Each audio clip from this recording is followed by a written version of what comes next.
Now, Matthew, I asked this in a sense of fairness because I'm big on promotion and expressing yourself in footy, but I do think this is a question that needs to be asked. Max Gawn, he's a great character. We love him. He's brilliant for our game.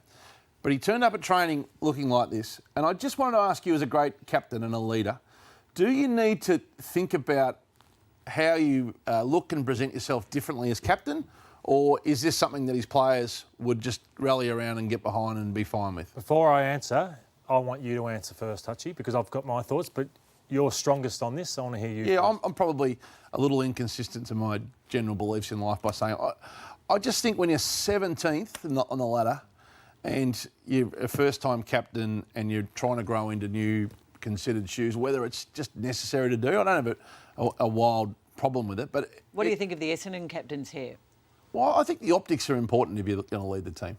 No, what do you think of the Essendon Pebble, captain? what's wrong with his hair at the moment? When he had dreads. Well, he had dreadlocks. That was always his Can identity. I just say that I was big on those sorts of things. When you haven't got the respect, I'm big on that sort of thing. But when you have won the last two best and fairest and you are as hard a trainer as Max Gawn is, I've gone and watched him. He beats the midfielders, the small midfielders around that oval due to what he's become as a trainer.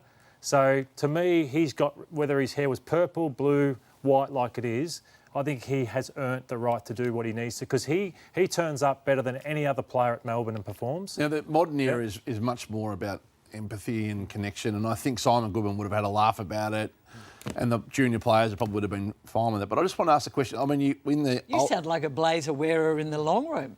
No, it's a good... It's a good... I respect your opinion, but... No, it's not... I'm just asking the question... how it would have been perceived. Dyson Heppell became captain after a very low period at the Essendon looked Football like that Club. since he was 15.